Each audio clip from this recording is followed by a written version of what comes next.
we can start with our next speaker. So our next speaker is Miss Aisha Alias. So she will be talking about the concept when we were discussing why we should have this meeting. So she will, first of all, she will give out a brief account why we were discussing this all and what does mean by this silk route, health silk route. So before handing over to Aisha, I just want to make one announcement for all the speakers. So every speaker will have 7 minutes for initial comments. After the comments, we will try to have more discussion because we have very selected people and we have very well-known people who can contribute in the cross section or for their question and answer session. So I would like to request all the speakers, please give 7 minutes for introductory remarks. Then we will go for the question and answer. Thank you. I will introduce the speaker one by one. I don't want to waste time here. Aisha. Thank you, Shakil Saab, and good afternoon, everyone. I'm Aisha Ilyas. I'm a research associate at STPI.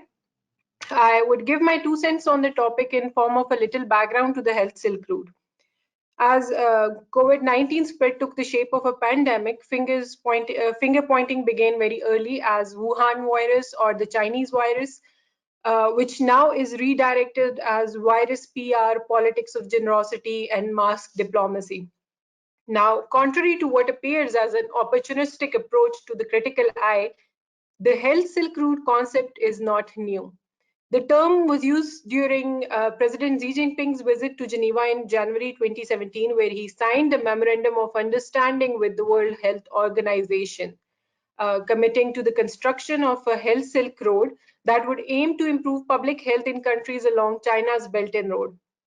In continuation to which, in 2017, August, the Chinese government hosted a seminar in Beijing, Belt and Road Forum on Health Cooperation towards a Health Silk Road.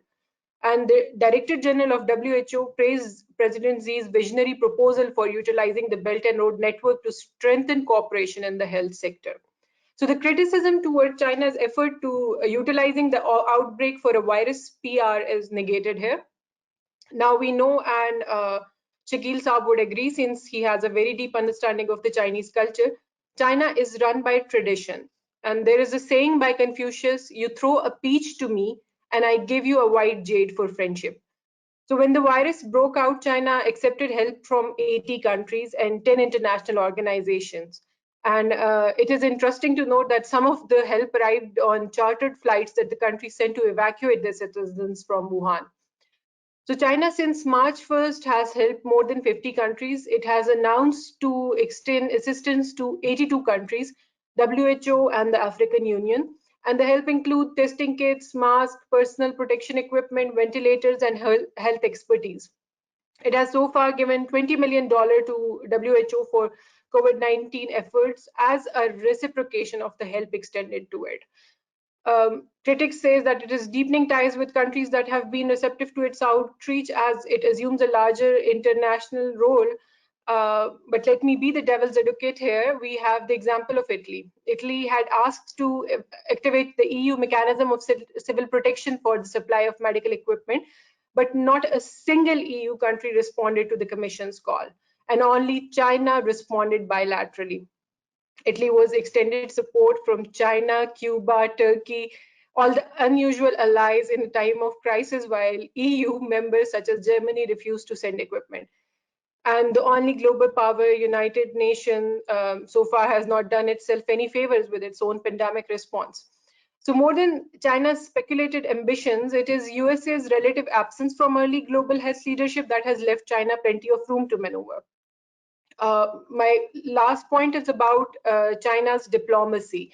We all know that until recently, diplomacy has not been a forte of China, but it has built itself into the world's factory over the past 3 decades. And at present, it is a challenge for any other country to match its manufacturing efficiency. So today, China is delivering ventilators and masks overseas and dispatching its medical expert to share the lessons of its success, while merely a month ago, it has been criticized by the developed countries for not managing the crisis well. And the Chinese authorities at the time were trying to quell the outrage at home and condemnation abroad. Now, the criticism is raining down on governments from Tehran to Washington, D.C., And China is probably looking forward to benefiting from a realization in the West of how difficult it is to bring the virus under control, and probably also hoping that by extending support, it would be able to create an empathy and a better understanding of the circumstances that it had to handle. So these are some of my takeaways from the concept, and I'm looking forward to the views of our much more learned panelists to assess the concept better. Thank you. Thank you, Aisha, to be very concise and to the point. I think you have provided good points for the discussion. So now Dr. Abbas Larry has joined us. So Dr. Abbas Larry is Executive Director of Sustainable Development Policy Institute, and he is leading all this institute for the quite few years, and this policy dialogue is his initiative. Thank you, Shakil. On behalf of STPI, I would like to welcome all the learned speakers for today. And as our colleague Aisha was rightly saying, we need to build our understanding slightly larger than this China-Pakistan economic corridor. So when we say economic corridor or economy, we also talk of knowledge economy, and now in this pandemic context, we are talking of health economy as well. Of course, this is a new dimension of our cooperation, but we have found out that China is not only helping out Pakistan in these testing times, but also helping out many other countries, as was being said by Aisha. So we need to understand the Chinese health mechanism, the public health infrastructure, the way it was quite successful in overcoming the pandemic in Wuhan, and also the containing measures that very successfully helped China to restrict that pandemic in only one part of China, and it didn't spread as massively as we have seen in other parts of the world. Of course, now the Chinese renewed attempts to develop a vaccine for this pandemic, and also the treatment protocol and the plasma therapy. So all of these things, which are, of course, not only Pakistan, but rest of the world is very keenly observing, and one is waiting for any breaking news from China to find out the progress that its health systems they can make, and also to get some treatment protocols, how best to treat the number of people who are affected, not only in Pakistan, but also in the rest of the world. So as I said, that I'm looking forward to listen to speakers, and we will be developing a policy review out of all these addresses that honorable speakers they would be making, and we will try to link the recommendations that with the decision makers, so that whatever you say, it actually get implemented through decision makers at the highest level. Thank you very much for joining us. Now, I would like to request Mr. Tang Bi, Assistant Director, School for the Global Governance Studies, Shanghai International Study University, China. Ma'am, floor is yours. Yes, thank you for your invitation.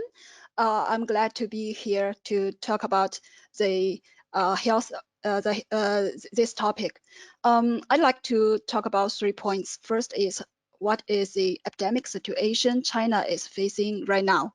And then I'd like to move to the future scenario of the BRI initiative, and what we need to do to carry out further cooperation to make this initiative a public health initiative, how to incorporate public health into that cooperation.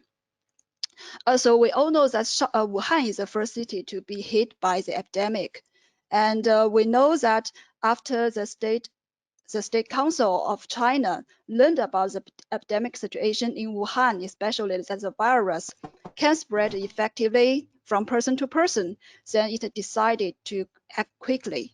So Wuhan was undergoing a lockdown on the January 23rd, and using the opportunity window provided by the Lunar New Year's holiday, that the whole country having ordered a stay-home order. So after 3 weeks, that we know that the situation is improving, especially when a lot of medical workers and materials, equipments are sent to Wuhan, are put to Wuhan to help the people there. I'd like to address one point is that the early response in Wuhan is actually pretty much what we are seeing right now in Europe, in New York. You just let the people with severe symptoms to be admitted to hospital and ask the people with mild symptoms to stay at home. However, it turned out in Wuhan that this cannot stop the transmission in China, and the situation there is keep worsening. Yes, this approach hasn't stopped the transmission, the epidemic in Wuhan. So that's when we started to build shelter hospitals and start the building of the 2 giant hospitals to adding thousands of beds for the treatment of the patient. So we all know that if this is the phase 1 of China's fighting against epidemic, then we see we made mistake at early stage, but then we improve very quickly. But now China is still facing great challenges. It's no easy than the phase 1 because we are facing a lot of imported cases from countries like Russia, like the United States, like Europe. So there are 2 hotspots right now in China, the one in Guangzhou and the one in the Heilongjiang province. So they step up with testing and to trace people who have contacts with the patients. According to a report yesterday, we see that there may be 4,000 people we have to trace in one city in Heilongjiang. So it's no easy task for China right now, because with the resumption of the work, with the reopening of our economy, that it requires the government to have a more accurate approach towards this epidemic. So China is still facing a lot of challenges ahead. So given that circumstance, what will the BRI initiative going? So I think that we have to admit it that there are many difficulties for this project to carry out, because with China's economy being hit, that the government might not be able to provide as much loan as before. So we maybe have to focus in some projects that the ongoing project that we have already committed investment, such as the China-Pakistan economic corridor and such. But on the other side, with the domestic market being hit, maybe there are some enterprises, they will come to the conclusion that we have to go overseas to expand our market. So I should say that we have to looking for what's the development of the future circumstances. And if we want to incorporate health into this initiative, this economic initiative, the first, I think we should not underestimate the difficulties of cooperation. It is not easy for China, especially when nowadays China is facing strong blame from United States, from Europe, even from Australia, even from India, for example. So actually, although some of the claims, for example, they want to sue China for the compensation, those claims may not be legally realized. However, those words have already have an implication for China, especially Chinese people. I should say some young people, some young scholars who have devoted decades studying global governance, studying United Nations, they feel frustrated by the ongoing international system. They think that China is not treated equally. They did not get a fair treatment under such a hard time.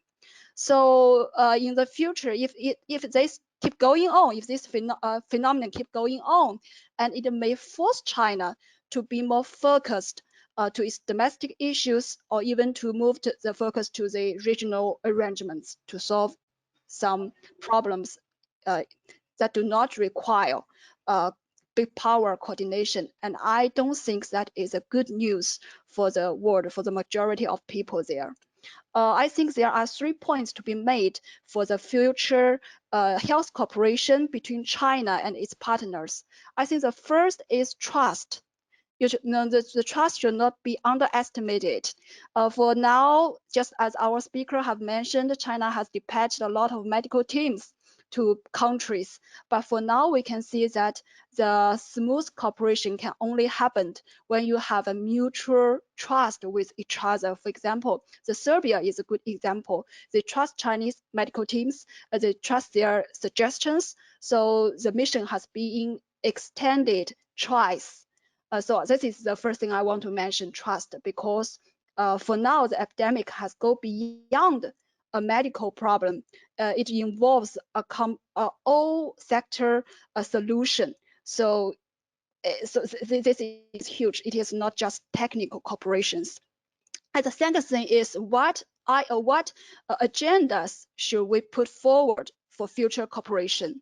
I think infectious disease, especially the surveillance system, the early response system, and coordination of the materials among partners, that would be a major issue area for us to focus in.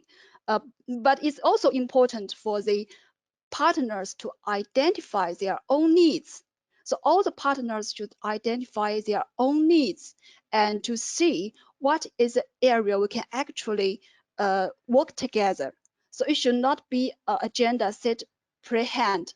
If, for example, China give some initiatives, or some other country give some initiatives, and others take. It's not this way, but to cooperate together, to coordinate together, to do it bilaterally. And the third, I think that we have to admit that although China has a long history of providing medical assistance to developing countries, but we're inexperienced in carrying out that in-depth cooperation. So my last suggestion is that we have to work with international organizations, for example, like World Health Organization, to carry out trilateral cooperation in the implementation of those initiatives. Okay, thank you. Thank you, Assistant Director and the Professor, Ms. Pei. So wonderful suggestions. Now I will like to request Mr. King. So as I already mentioned, he is the most senior person in this whole discussion who has more than 30 years experience to work with Chinese institutions at different capacities. Sir, floor is yours. Okay, thank you very much. Thank you very much. The light here is not very good because it's raining just now. Anyway, I just have a few words to say. I have written a few articles on this COVID-19 and its impact and the post-pandemic, how the world is going to look like. Because everybody said, post-pandemic, the global order is going to be a very different world. So I think there's something to think about. My talk will be along this line. This virus kills more people than wolves. So the COVID-19 crisis, is a reminder that contagious virus knows no border, ethnicity, or political system. So in our increasing hyper-connected reality, the virus could spread easily to everywhere in the world in a matter of days. All human beings are members of the global village. If one contracts the virus, it can easily be spread to the rest. The COVID-19 pandemic indebtedly reminds the world that mankind shares a common future. As virus is a common enemy of mankind, a collective world response is imperative. President Xi Jinping has repeatedly called for global solidarity and international cooperation in a fight against the pandemic, emphasizing that solidarity and cooperation are the most powerful weapon against the disease. So therefore, there should be no geographical limit to the fight against the virus. So I don't think it is a very good idea to promote the idea of Health Silk Road. It should not be. linked to any geographical, it shouldn't have any limitation. However, we should promote the concept of a community of shared future. As the pandemic has reminded us, no country can fight the pandemic alone. Kissinger said that in his article. The world, post-pandemic, the world will be very different. I have actually written an article on this. And effective vaccines, is important, is critical in stamping the spread of virus. US and advanced countries in the West have better resources, both in terms of talent and advanced labs, to carry out the research. So all these countries, most of the Western countries, they are not BRI countries. So when you said, this help, so you are going to exclude them. So this is why I think, we should instead emphasize, the community of shared future rather than talking about this Silk Road. Post-pandemic, BRI should reprioritize the area of cooperation. This is where we should talk about, greater emphasis on this public health cooperation. So greater focus on cooperation in public health, agriculture production. Now, many people don't talk about that. To me, that is very important because you are talking about food security. So post-pandemic, there should be greater emphasis in agriculture cooperation within the various countries. So it is not realistic to promote the idea of health so good. We should be talking about the community of shared future, because no country, not any single bloc, can fight the virus. And as we have to admit that the Western countries, of course, China is good, pretty good in the research. But you are talking about the rest of the BRI countries, we just don't have the capacity. Let's be honest about that. So we need to cooperate with the West. So and the other thing is, what we can do in the BRI is reviving the world economy. It is most important task of the government, and this is where China can play a very major role. China has come out, from the ravage of the pandemic, so it has rebooted its economy, and it's, for the past 10 years, it has consistently contributed 30% to global growth, and it is the locomotive of global growth. So it can play a very important and critical role, especially now the Western economy are quite badly hit by this pandemic. So it should, sometimes people was talking about this BRI, comparing it with the Marshall Plan. This is where I think we should learn from that.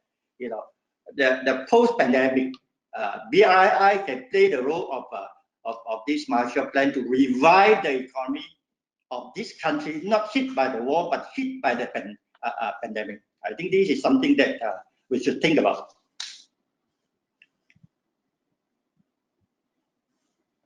So, and the other thing is, there were talks about this, the globalization after the pandemic. So they were talking more of regional cooperation rather than globalization. I think China will continue to play a very important role in this global supply chain or manufacturing chain, because no one can duplicate the ecosystem of the manufacturing ecosystem built up by China over the last 30 years. So China is still going to play a very important role. There will be countries, there will be for strategic reasons like US or Japan or multinational that will move some of its production out. But by and large, most of the big countries will remain in China, partly because of the manufacturing ecosystem and partly because the market is huge. I keep repeating that, from now until 2030, China's incremental growth of its domestic market is 6 trillion, which is equal to US plus Western Europe combined, and equal to India and ASEAN combined double. So the market is huge. You just can't leave the market. So I don't think it's realistic to ask, for example, General Motors to go back to US and produce the cars there and export it to China. It just doesn't work, So it will continue, but China will have to make some adjustment. For example, because I come from Malaysia, ASEAN. ASEAN is now the largest trading partner of China. It has overtaken US and EU. Now ASEAN is the largest trading partner of US. So probably China can do it should take a more proactive role in coordinating, and I was saying that you should duplicate the manufacturing change of China in ASEAN, so that actually there will be greater cooperation between ASEAN and China. It's not going to be loosen the cooperation. In fact, it's going to be closer. But except you move part of the low technology or whatever resources that are no longer suitable in China, you move it out. So this is the way I look at it. We should be talking more of global cooperation in health rather than restricted or limited to health. So this is the way I think that look at it. It's quite different from maybe most of you, but I think we should emphasize on global response, global collaboration, cooperation in the fight of pandemic, not just help this Silk or any other country. This is important. Thank you. Thank you, Mr. King, for your wonderful comments. Before I going to introduce the next speaker, I just want to mention two things. In Pakistan, the food security and agriculture is the top priority, and it is very heartening to share with you that.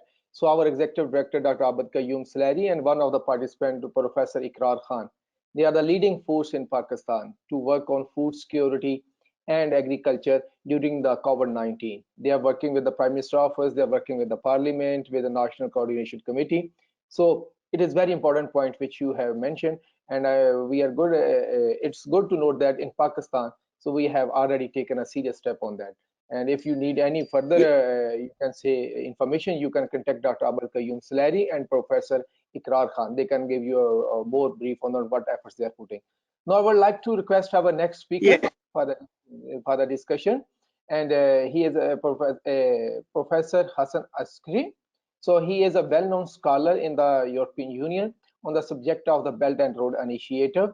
Currently, he is working with the Southwest Asia Coordinator for the International Schiller Institute, Sweden. So the floor is yours. Thank you very much for this introduction.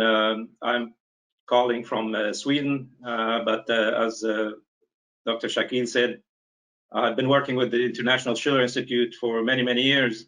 And the first book we wrote, or report, book-length report we wrote about the new Silk Road was in 1996. That was before China adopted it as we called it the Eurasian land bridge. So I have been studying this concept of the Silk Road with my colleagues for more than 30 years, almost 30 years. And we have published dozens of books and had hundreds of conferences on the importance of having cooperation between the East and West, win-win concept. This is also part of the European culture, actually, from the end of the religious wars. But anyway, I think the Belt and Road, when it was announced, it was a huge relief for us because we presented this idea to the Western powers in the 90s to adopt it, but they refused to adopt it because the philosophy was not win-win. The philosophy is geopolitics and has been geopolitics, which is to undermine others and take advantage of their weaknesses instead of strengthening your neighbor and having a mutual benefit. So geopolitics have prevented this project from going. The other problem we have been dealing with is because we have learned economics from Mr. Lyndon LaRouche, who's an American economist, which says that economy is not about managing resources, economy about creating resources. So we have to create new resources. This is what human beings are about. We have our creative powers, we have reason, we can create resources from nothing. We can take a piece of rock and turn it into metal and make it into a machine and use it to grow food. This is what human beings are different from other. So the concepts of economics today are also problematic. That's why people misunderstand China. They think China's rise is a disadvantage for them. That's not true. China's rise should be a great source of wealth for the rest of the world. The same thing with Africa, which I'm going to talk about in the context of the Health Silk Road. Developing China would be the greatest economic benefit for Europe.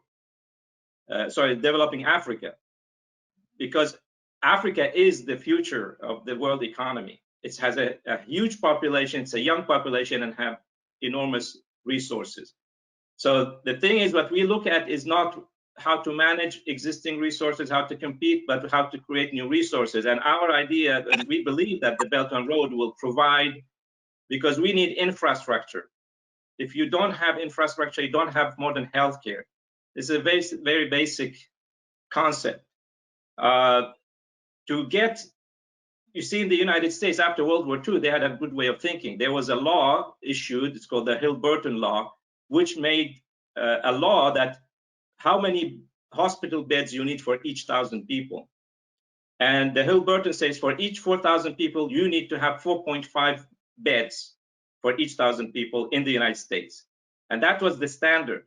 Now, if you look at what is happening today, the United States have destroyed its healthcare system. Europe has destroyed its healthcare system. We don't even have protection gear for our people working in hospitals here in Sweden after many years of globalization and outsourcing. But if you look at Africa, if you say, I mean, it's a devastating. I'm not going to go through all the statistics, but in many countries, I mean, you have like in Nigeria, which is the most populated country, you have 0.5 beds per 1,000 people. In other countries, you have like Mali, you have 0.1 beds per 1,000 people. And the electricity consumption, because if you want, I mean, in our estimate, and we're going to have a conference on this weekend, and I hope everybody will join it. I will write down the address. The Schiller Institute have a 2-day conference on this concept and how to build a new world economic order. But in order to have a good health care standard in every country, in Africa, we need 15,000 new hospitals. Now, 15,000 hospitals, you cannot just build them off rock, because modern hospitals need electricity and water and infrastructure, which is transport. So what that will require is about 50,000 megawatts of new power to be generated in Africa. You need as much clean water as what is in the Three Gorges Dam reservoir in China. And so these are the magnitudes, these are the terms we need to think about when we talk about the Health Silk Road. Because without solid infrastructure, without an educated healthcare staff, without an educational system, but also without electricity, water, transport, you cannot do that. And therefore, the Belt and Road is already paving the way for the Health Silk Road. Because without these elements, you cannot have a modern healthcare system. You cannot live off humanitarian support. It's important today for solidarity and to control the epidemic that all countries help all countries. That's a fact. But in the past 30, 40 years, we had nations kept poor by economic policies imposed on them, but at the same time, they get handouts, small aid, the Red Cross, the Doctors Without Borders, Bill Gates, here's a little so you can survive. But nobody dealt with the true problem of poverty, the lack of infrastructure. Only China has recently started with the Belt and Road, to develop the adequate infrastructure in Asia and now starting in Africa. But China alone cannot do it, and therefore we need to have an international coalition, a new international system. We don't believe that the Belt and Road and China's rise is bad for the United States. We want the United States and Europe to work together. We have what we call the four powers, that at least the United States, Russia, and China should become allies instead of rivals, because among the three of them and many other countries, you can create both the financial resources, but also the technological and political power to impose a new international system, new standards of economic cooperation among nations. We call it a new Bretton Woods system. And there will be more details on this in this weekend's conference, which I hope everybody will follow, because we'll have very, very important speakers. But these are the standards we need to discuss, to think about. when we talk about the Health Silk Road. It's physical economic matters. So I think I stop here and thank you, Dr. Hasan Askari, and giving wonderful insight and statistics, and that always economists do. So, we will love to join your conference if you can share the link with, I will forward to all the participants. So now I would like to request our next speaker, Dr. Zahid Shahab. He is a research fellow at the Deakin University, Australia. So now we are covering 3 continents. One is Europe, 3 areas. One is Europe, another is ASEAN. Now we are moving towards Australia, and Australia is very interesting. There are coming very nasty statements from there. So Dr. Zahid, floor is yours. Thank you very much, Shakil. Thanks for the invitation, and I really enjoyed listening to the other speakers and to the variety of opinions that we all have, and I think that's the very purpose of this discussion, to have different views in relation to the BRI's implications for the health sector, considering the COVID-19. And I would like to address your interesting comment about the nasty comments coming out of Australia. It's nothing new, because I've been living in this country for 9 years off and on. Came to do my PhD here, and then came on this job 3 years ago. Australia, as you can understand, is very much under the Western influence as far as the security arrangements are concerned, and if you recall ANZAC and all that, so there's a huge influence on Australia's foreign policy from the US and so on, and so one shouldn't be surprised coming across those interesting statements from the heads of states and scholars from Australia. But when I was thinking of speaking on the given issue, I was thinking about its significance to my own ongoing research on China's public diplomacy and soft power. And in one of my projects with the University of Southern California, I actually analyzed Twitter data to look into China's public diplomacy in the context of the China-Pakistan Economic Corridor. So I'll share the link of that publication as well. But what is important is that there are 2 sides of China's humanitarian efforts in connection to the coronavirus crisis. There are opportunities at bilateral levels, regional levels, and global levels. Some of the speakers have already talked about how US has stopped its funding to the World Health Organization. India started its SARC emergency fund on COVID-19, but Pakistan hasn't joined in, and it's not going to move ahead because Pakistan, just like all other member states, has a veto power, and nothing moves ahead in SARC without everyone being on board.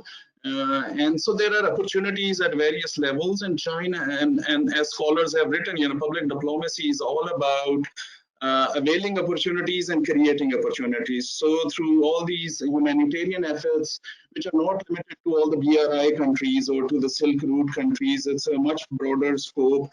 It's funding to the World Health Organization, for example. As the first speaker mentioned, there is $21 million or something.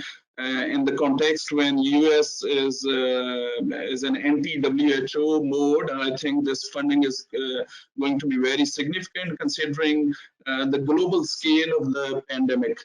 And I think in the context of BRI, it is giving another message to the BRI stakeholder countries, the message which China has been promoting since the start of the BRI, which is that China is helping friends when they need its help. So I think that message is becoming much more stronger. And if we look at since the start of the BRI, that China's public diplomacy is showing its results. If you look at the soft power 30 index, China's ranking is gradually improving, and I think all these humanitarian interventions in the context of COVID-19 are going to further improve China's the effectiveness of China's public diplomacy efforts or its soft power in the world. But in terms of recommendation, I think the Professor Ko also talked about, it's that we should think about recommendations and all that. I was thinking that, one has to be realistic about how much China or its BRI stakeholders can achieve in the current context from all the various infrastructure projects, energy projects, and so on. And I think the expectations will be lowered because looking at the big picture, how the pandemic is going to affect the domestic economies and then global economies, I don't think so. Many of the BRI countries will be able to perform in the same fashion. And so it is going to have severe effects on local and global economy. And I think that it's important for China to continue to maintain its generous support. So if in this context, China pulls out of its, let's say, any of its commitments, then it is not going to help those local economies who are relying a lot. For example, Pakistan is very much relying on investment from China. China's investment helped Pakistan in terms of foreign direct investment and the much needed foreign exchange which any country basically needs for trade and all that. So in that context, I think another message beyond just giving mask diplomacy, giving these masks and the other equipment, which is important. I think it is important for China to sort of renegotiate and reassess the situation in terms of timelines with the BRI stakeholder countries and how much of that can be achieved.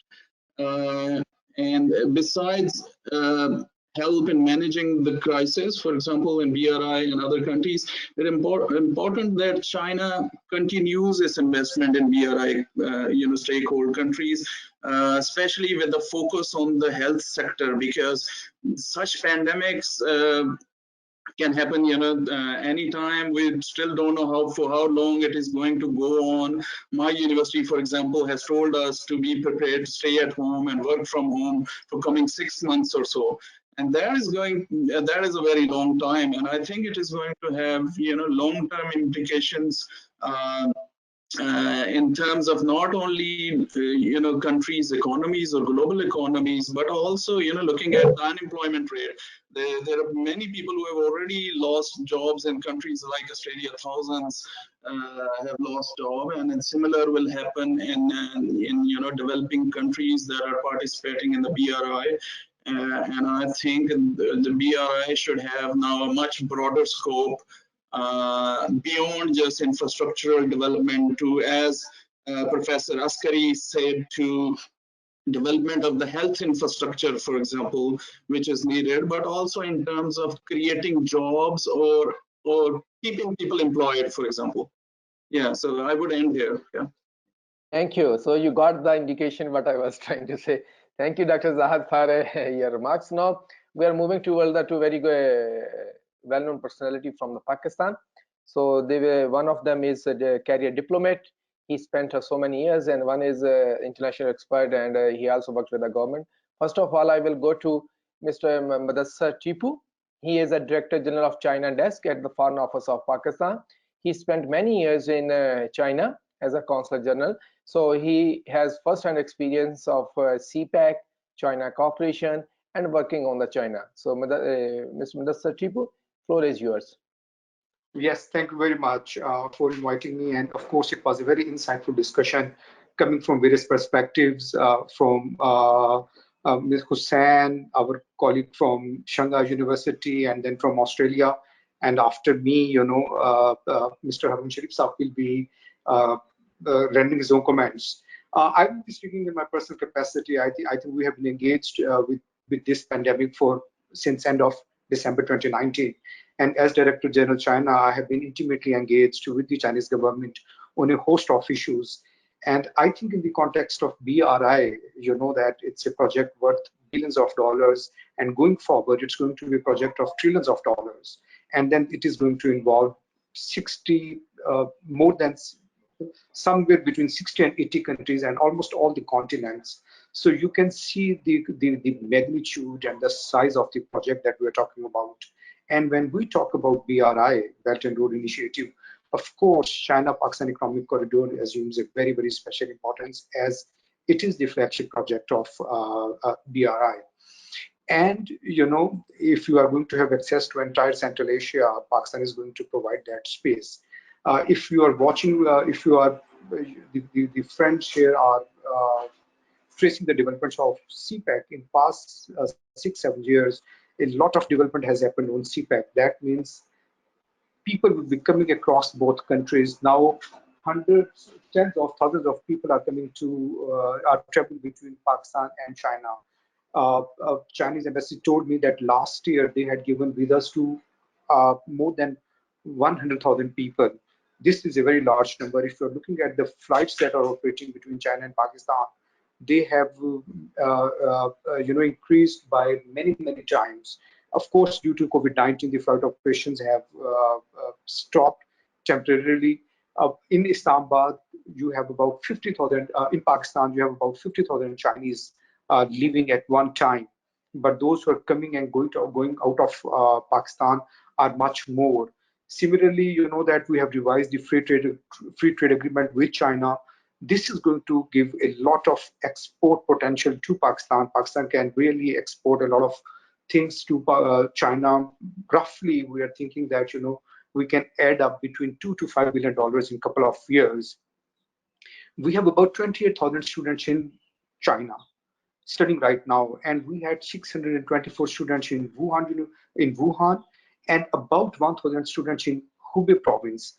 So I'm just giving you the context of only just one country, Pakistan, and how CPEC has transformed Pakistan's infrastructure, communication with the people-to-people ties, trade relations, and this happened only in last couple of years. But after in post-COVID-19 world, when we will see that economic recovery is going to pick up, Pakistan is going to play more aggressively in the economic development of the region, then you can see that the extent of cooperation is going to expand many fold.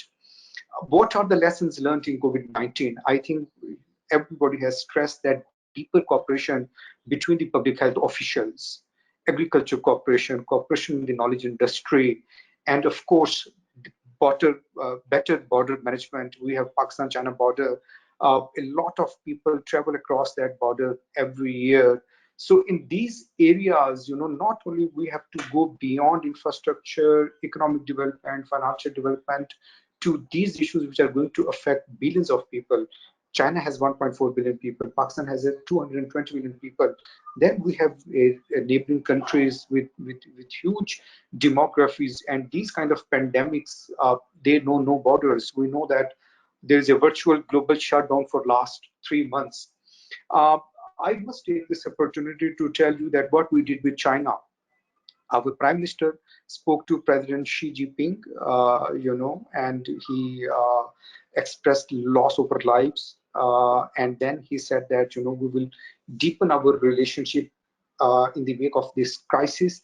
Our President, Dr. Arif Alvi, especially visited China on 16th and 17th March. It was a visit of solidarity because we have all weathered strategic cooperative partnership. We have unshakable ties.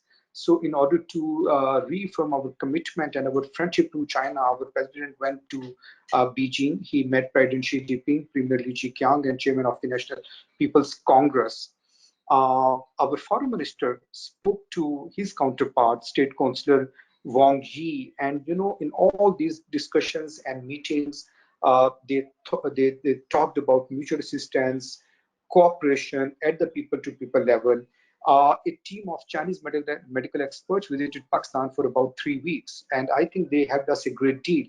The medical team was sent on the instruction of President Xi Jinping, because when our president went to Beijing, he explained that now we are confronting and facing COVID-19.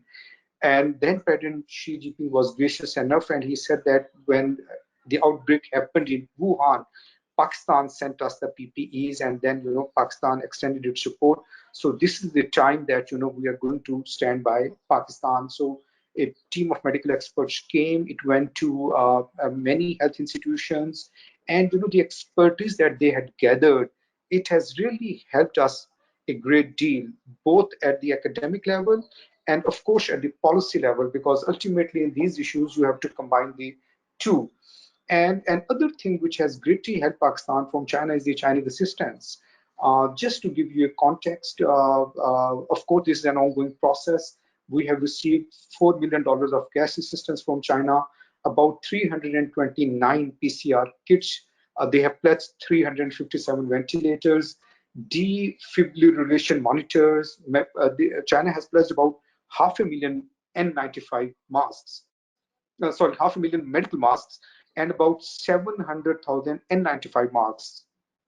And then medical eye shields, surgical aprons, medical gloves. And right now, you can see that PPEs have become a major global concern. Every country is scrambling to get the personal protective equipment, but China really came forward and helped Pakistan a great deal. And Alibaba Foundation has also come has helped Pakistan, as they sent a lot of medical donation. And one of the speakers also talked about agriculture productivity and how important this is going to be going forward. In terms of dealing with the locusts, we have received a very generous assistance from Pakistan, which is going to help us deal with the locusts. Coming back to the topic, the COVID-19 and the BRI, I think in my personal experience, the most important thing is that the universities, the think tanks, the health institutions, the important civil society institutions should join hands and should support the government, because when we are talking about the pandemics, government is going to be only one main critical component, but I think the other institutions of the society have to play a great role.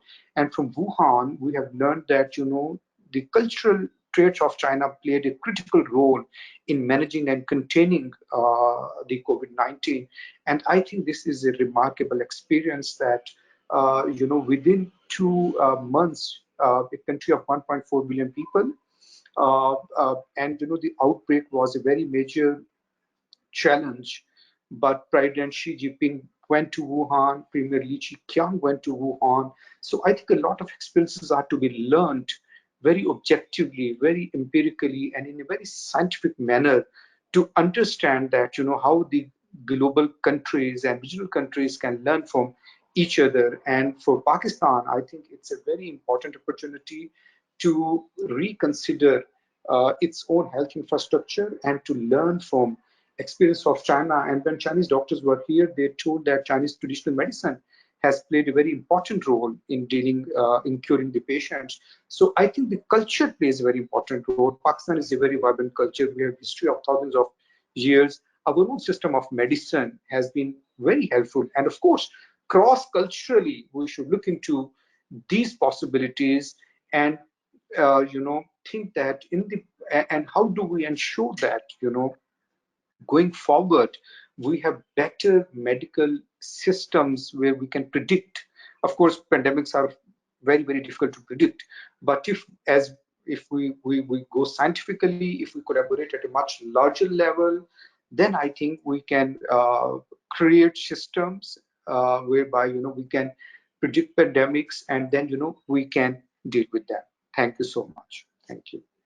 Thank you, Mr. Tipusa, for your wonderful comments and updating us. And it was really a privilege to have you here. We can understand you are very much busy, but really good you entertain our request for that. Now, I would like to request, after such a long wait, Mr. Harun Sharif. And Sajid, thank you so much for waiting, but I wanted to keep you at the end because I wanted your final comments also on the end. And let me introduce to Mr. Harun Sharif. He is our ex-chairman, Board of Investment. So he has the first-hand experience to deal with China on the investment and the cooperation, industrial cooperation, and he knows how to state works where. And before that, he was working with the World Bank as an international development expert. He worked in the different countries. He worked with the DFID. So we have 2 in 1. So one is international development expert who knows how the development and partnerships are being built. And second, he knows how the Chinese and Pakistani government was moving forward. He also has that experience. So maybe that is mostly relevant spot, so he can contribute here. Mr. Harun Sharif. Thank you very much, Dr. Abid Soleri and Shakil Saab and worthy speakers for inviting me. I think most of the things have been said. I will try to be precise on 2-3 areas linked to the title of the seminar today. I think first and the foremost, let me make a comment as the worthy speakers have mentioned, that absolutely no doubt it's time for global cooperation, particularly in the health sector. To me, I think any rational choice person will talk about it, but I clearly see two huge deficits here. Number one is the global leadership deficit. I don't see any global leader taking a lead on COVID-19 related initiative. The fundamental question here is, will China step up the game and take the lead or not? Second question is the vacuum of financial resources. Each economy in the world is going to be requiring huge financial resources, first to survive and secondly to revive. Now, in terms of pool of traditional global financial resources through multilateral agencies, I see a huge pressure on them through their sponsoring countries because they will be requiring money to rebuild themselves. So I see developing countries, unless they expand that net to non-traditional alliances and partnerships, the vacuum will remain big. I don't have answers, but I see these two trends very clearly. And third is that in global cooperation, I really don't see people taking rational choices. In fact, I see more fragmentation, I see increasing tensions, and under that, I see countries to take a lead. I very much like the comment to my Chinese colleague that it's the time for countries to come up with a value proposition themselves. Don't wait for China and others to hold hand, because everybody has an internal pressure at this point. So that's my basically overall, thinking on the current situation. Now, moving down from this global thinking, and I very much appreciate, President Xi's initiative of, a community of a shared future. And this is the time that we need to see how this community prioritizes. On BRI, it was a huge undertaking in terms of spending. In 2013, I think the volume envisaged was about 8 trillion. But when I look at the numbers actually spent, because 2/3 of the investment went into energy, but then we expanded into industrial cooperation and social sectors and other things. Currently, in the next 5 years or so, one is only expecting from China's perspective between $1 to $1.3 trillion. So the volume has shrunk because of multiple reasons. And I see BRI slowing down in the immediate few months, at least 6 months to a year, for a variety of reasons. China's will get under pressure in terms of repayment of its loans from partner countries, because the economies will nosedive in the partner countries. So there will be a pressure on financial system in China. China will be more careful in terms of taking initiatives with partner countries. So I see an adjustment period in between. So without taking much time, I'll now come to the topic of the focus, which is the health sector.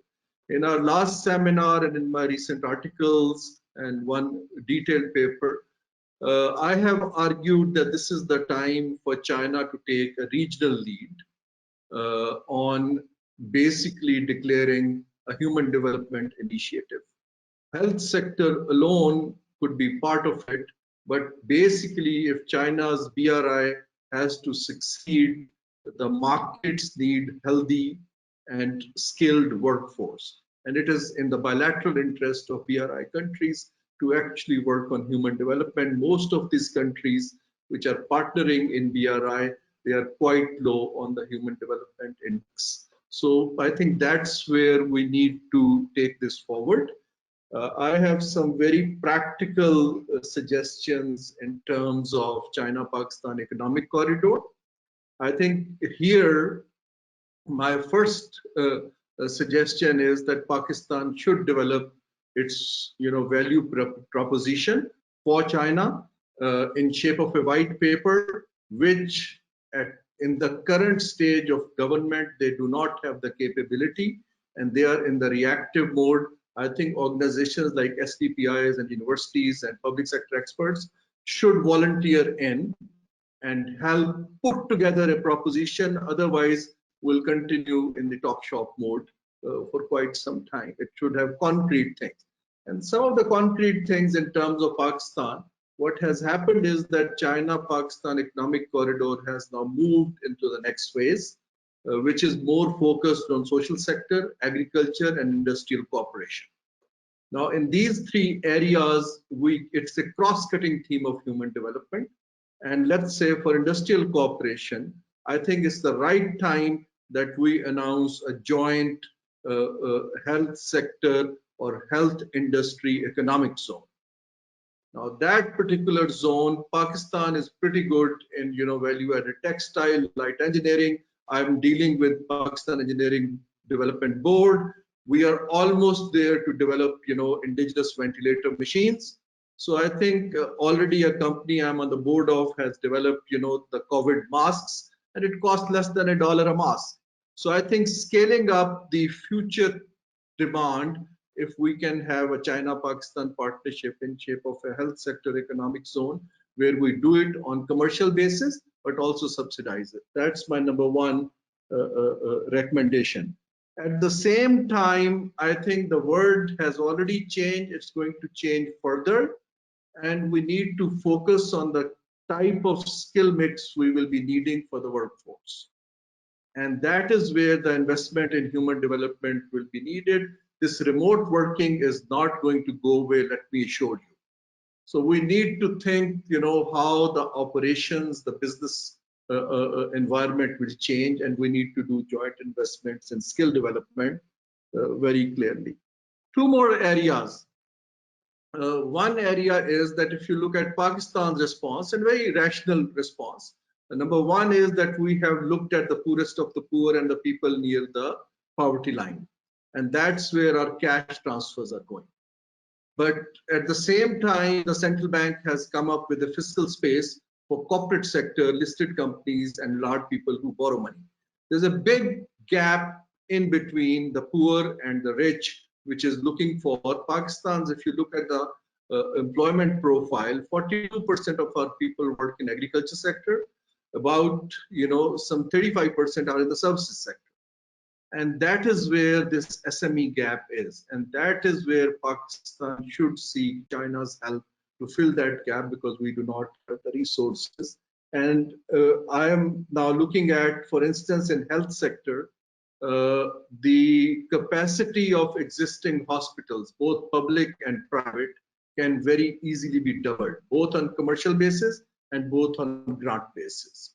Pakistan needs huge education networks and investments in distance education and infrastructure. And that is where I think China-Pakistan can work very closely together, because if you need to reach out under the current circumstances and future, so we need to do that. And my final word on partnership, I think all global value chains, and China has been the production house. But people now would like to have a diversified market delivering lots of products, because taking risk on one country is a huge business risk for many corporations. So China and Pakistan should work out on a plan of relocating some of Chinese industry towards Pakistan, where Pakistan has a competitive advantage, particularly in the food sector, in the IT sector, and also value-added textile sector and the health sector. So these are 3-4 areas I think which can be the priority under BRI, and that is less resource intensive, because market will come into play, and one should, because my colleague said it, to create wealth, because it will be a demand time. So we need to work on those areas to create fiscal space for these priorities in order to build. Pakistan currently spends about 1.12% of GDP on health sector, which is way below if we need to catch up with the levels of ASEAN and other countries. So that is where the investments need to be redirected by cutting down wasteful expenditure and China-Pakistan partnership. I would like to close on two notes. Number one is that it's good to challenge and work on global financial architecture and leadership. But in the current space, I again say I see more fragmentation and even sub-regional partnerships will emerge. So one needs to look at, people will look for transactions, not talk only. So in a smaller level, if we can show some transaction which benefit people, that's where the political benefits and the global benefits will start moving. And my final thought again is that in resource mobilization, the risks are very high, and I have sympathy with China as well, because there will be pressure on China's internal system under BRI. So you need to pick and choose, and we need to raise the game at strategic and intellectual level to actually gain with China. And will China be able to influence the multilateral system? That is a time to test. So far, China has respected the system, but mostly operated bilaterally. Is it the time to scale it up? That is linked to my starting point, that is China willing to take a global leadership on that part. So these are few thoughts just to close. Thank you very much once again for inviting me, and we are open for questions and answers. Thank you very much. Thank you. I will go with a question from Dr. Khwaja. He have put one question for the sir, you will talk yourself? Yeah, I will talk myself. I think I can be heard now. Can you hear me clearly? Yeah. Okay. Yes, thank you very much. Yeah, thank you so much, Shakil, and for the wonderful presiding over and moderating it. My question is to our very welcome Chinese professor. She mentioned, first question is that there are reports that in Wuhan, the cases of coronavirus has recurred. Is it correct? And if it is correct, what's the reason for it? And what would be your advice for the other countries to avoid recurrence? And the second question is that you mentioned of China readjustment in view of the unequal treatment to the China by the international governance organizations or institutions or even head of states or government. But my submission is that despite this unequal treatment for whatever their wisdom or bias, I think China may like to look into the humanitarian issue, because it's a question of life and death of people, not of the government or the individual or of the institution. So in view of the life and death, could China may consider continuing supporting these countries, or not countries, but people of these countries, irrespective of the most unfortunate ill treatment which China may be having from some of these. Thank you so much. And my second question is to our colleague from Malaysia. Sir, you mentioned the shared future. Now, in this world, where we have countries with have and countries with have not, and countries always speaking of my country first, what do you think? What would be the motivation factor for those countries who have and are stronger to go for a shared future? Thank you so much. Thank you. Thank you. So first, I would like to request Ms. Tangbi for her comments. Yes, I think those two questions are very important, and I like to have a discussion. First is about the recurrence of the virus in Wuhan.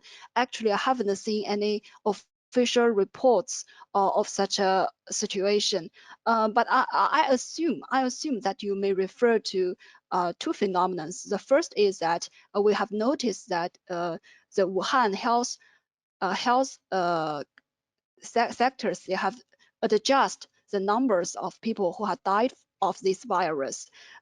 This is because in the early response, there are certain shortcomings of the statistic. So many people die out of hospital. They died in their homes. So those people are not calculated at first. But now it wants to be adjusted to provide the public the accurate information about the situation of that.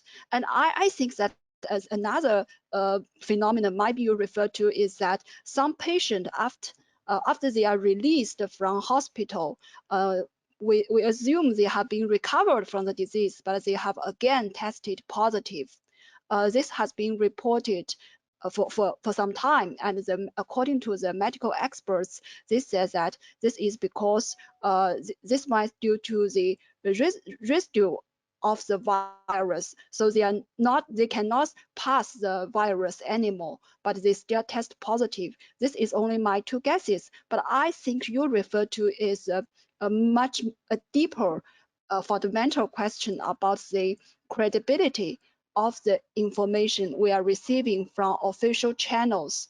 I understand that under such a circumstance, everyone is under anxiety, is under doubt, so they want to be accurate, and they have certain doubts of that of the numbers provided and the official reports. So that's why I said that trust is so important on this right now. And second question, I totally agree with you that this is a humanitarian disaster, and China should do its best to help the outside world to the people. This is exactly the life and death problem. So what in Wuhan is really heartbreaking. We do not want to see it happen in any place in the world. But I want to stress, I want to emphasize here is that China's policy, not its foreign policy in the short term, but in the middle term, in the long term, is actually shaped. It is shaped right now by it's a mutual process, you know. So it not only depends on what Chinese government think, it also depends on the outside world, how China is getting responsed by the outside world. If we can do things out of goodwill, but if we receive criticisms, that's a public opinion in China, especially those people, the younger generation, they may change their attitude towards the nowadays international system. So what I'm calling for here is that we should absolutely to generate international cooperation, to generate solidarity. And I think it's really tough under such circumstances, as many speakers have mentioned. It is fragmentations, it is confrontations. We don't see the solidarities we need. And I believe that if you know, sometimes Chinese people like to say, if the big environment, we cannot change the big environment, but we can create some friendly small environment between. We have more trust between our traditional friends with our traditional partners, and I think the dialogue now between China and Pakistan, between China and ASEAN countries are becoming even more important for the world now. We want to start from scratch and build a better environment for the whole world. Yes, thank you. You know, China is facing a very difficult international environment. US and the West is now, you know, now China has done pretty well at the initial stage, even though there was some question asked because of the tardiness of the local authorities, you know, reporting and things like that. I think taken for granted, this is a new virus and nobody knows. It is difficult, you know, there was some unhappiness even in China, but I think, you know, looking back from hindsight, we can understand. Now, China has demonstrated its strength, its political system. I think that without saying, many people, you know, realize that, and even the big government is on the rise. Big government is, you know, on the rise, because to handle such a national, you know, disaster, you know, you need big government. You cannot leave it to the market to do it, you know. So in that sense, you know, China has done well, and this is what makes the so-called Western liberals worried. West, US, and these the Western democracies are concerned that China in a way will have a bigger, will be more in favor. It is its political system and what it has done. So the Western media is going all out to pass misinformation, and to a certain extent, for example, creating these what they call a conspiracy theory, saying that the virus comes from a lab in Wuhan, all kind of things, and instigating with through China, blah blah blah. So China is facing a very difficult environment, and it needs more friends to speak up, and some, and the West will pick on every opportunity to make things difficult, to make China doesn't look good in the eyes of the world. For example, the Africans in Guangzhou and things like that. So yes, China, traditionally the Chinese culture is that China is more inclusive, more magnanimous in that sense. However, the West is different. That's why Chinese keep saying that China is very grateful for the help it received at the initial stage when it was very difficult, lack of the PPE and things like that.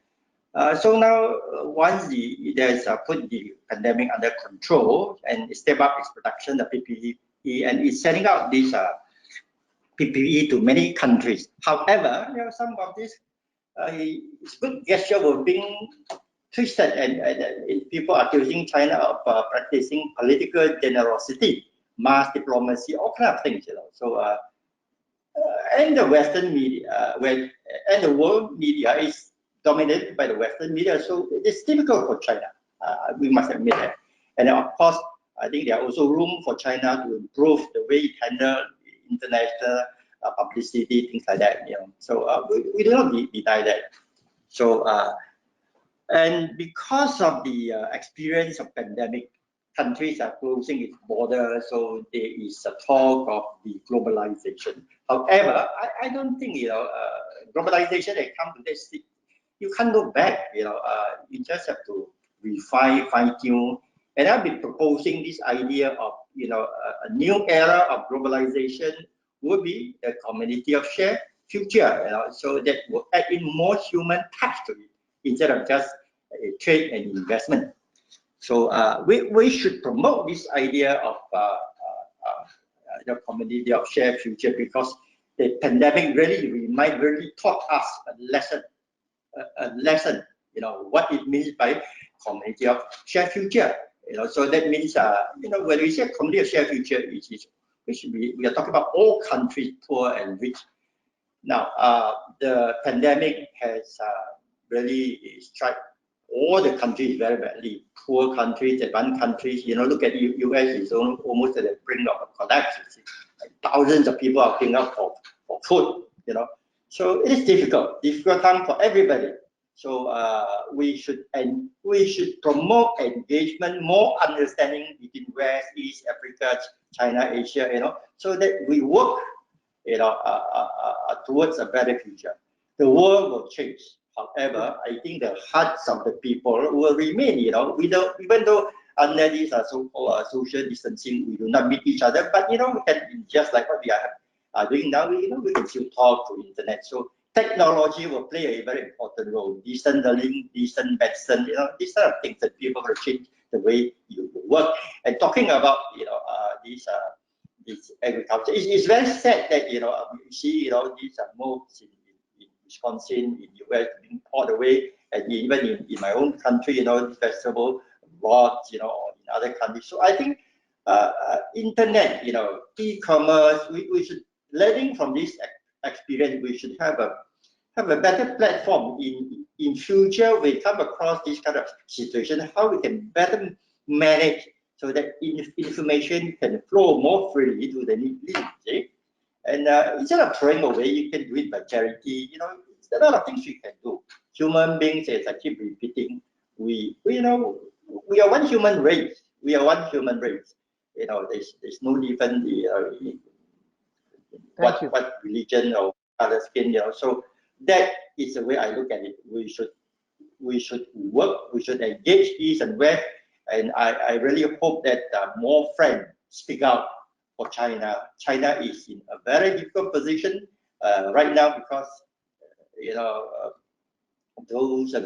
those who are worried about China's rise is resulting all kind of tricks, all kind of means to suppress it.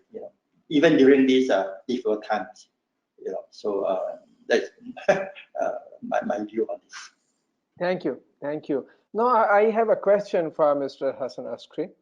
As he mentioned in his comments, they are organizing a huge conference. So coming back to the agriculture, so especially for the African countries, if we look at that, other Asian countries, agriculture is very important in their economy and livelihoods. So how to think about to bring some idea on the agriculture cooperation, like we're discussing today, a health silk corridor, silk route. So what about if we're talking about someday on the agriculture, some corridor? So is there any option we are discussing in? You see, China territory is huge, but then its arable area is small. Area that you can cultivate, for agriculture is not much. It's about, it's much smaller. So China should come out, and the countries that have vast land in Africa or in certain part of ASEAN or even in Pakistan. That's why I was very happy. And this, when you engage this kind of activity, agriculture, I'm talking about, not the traditional agriculture. You can bring in also technology. China is pretty good, they can produce high value agricultural products. So then immediately you can see the benefit. You can see the benefits straight away instead of these are infrastructure projects. They will take years, before you can realize it. So it is important. Food security is an important issue in pandemic that we should not overlook. Okay. But if this pandemic should last for another 6 months or what, we can't overlook this. And right now, I think insufficient emphasis has been putting in place on this. Okay. We got it. Can we now hear to Mr. Hasan Askari for his comments? Okay, I dealt in one chapter in this book, which I wrote with a colleague, extending the new Silk Road to West Asia and Africa, on the agricultural question, but also to respond to rumors in the West that said that China was trying to take over land grabbing in Africa, taking over huge land areas in Africa for production of food for Chinese people. Which is completely false. I looked at many articles and I refuted them, like in the Guardian paper in Britain, which are complete lies. They say UN FAO reports, which they link in their article, says that China is taking over Africa. And I read the whole 90 pages of the FAO report. Has nothing to do with China. So anyway, the thing is, what the China Africa is 3 times larger than China. It's 30 million square kilometers, and many different climates. The big problem is that many people in Africa don't have enough food. Now you have discrepancies between certain areas. You have enough water. Some areas you have too much water. But the problem is that the basic infrastructure doesn't exist. And therefore, while writing this book, I read a book by Mrs. Deborah Brautigam from the Asian Studies Center in the Johns Hopkins. She traveled to Africa to find out the truth about if China is really land grabbing. And she found out that the Chinese came in the 90s to Africa to figure out how to produce food. And they signed many agreements, but then none of these materialized because the Chinese came and said, look, there is no infrastructure, there's no transport here, there are no irrigation systems, and there are no skilled farmers. So how can we produce food? So they packed and went home. So that's the big problem in Africa. If you don't have transport, water, power, and skilled labor, you cannot do anything. And you cannot live from importing for that. I mean, many countries, they export oil and they buy food. But then when the oil price goes down, they go starving. So the Belt and Road initiative, the kind of projects proposed in the Belt and Road initiative are the right way to go, because you need to build the infrastructure, you need to get the irrigation systems, you need to get the skilled labor, and then you have to learn how to fight pesticide, pests. Now, like we have the locust crisis, which is a massive destruction of all agriculture in East Africa. I mean, it's not in the news because of the coronavirus. I mean, the locust swarms have reached even Pakistan, and Pakistan, I guess, working with China to fight the locusts. But most of East Africa's agriculture, what exists of agriculture, is being destroyed. And these countries have no means of fighting it. You know, you need airplanes to spray pesticides. You need other kinds of technology, which are not sophisticated, but they don't have the means to have them, to produce them, and the world is not paying attention to that. So the question of Africa could become, I mean, only Sudan, with its land and the water it has, can feed all Africa. But Africa can feed the rest of the world, not only themselves. But you need to have the basic infrastructure and the skilled labor to be able to do that. I mean, I looked at some studies on how many machines you need per square kilometer of land or hectare of land. I mean, just to get the machinery, you will need to produce about 12 million machines for Africa. So I was telling Swedish people here, business people, say, if you are smart, you can start building big industries to produce agricultural machinery in Africa, because this is what's going to happen. Africa will be able to produce electricity from hydropower, from other sources with the help of China. But then they will build the infrastructure, but then they will need the machinery. And if you are smart enough, you build factories for agricultural machinery in Africa, because that's what Africa will need to feed its growing population. So that's the basic physical economic requirements to have the agricultural development of Africa. Thank you, Hasan.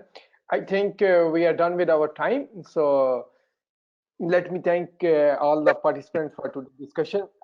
But one or two takeaway we can take. We can work on that, Hasan and Mr. King and Professor Tan. So of course, Dr. Shahab. So we can work on some conceptual framework or some concept note where we can develop in the long term. Okay, what can be done in future on the concrete basis, not only just after one webinar, so the things are closed.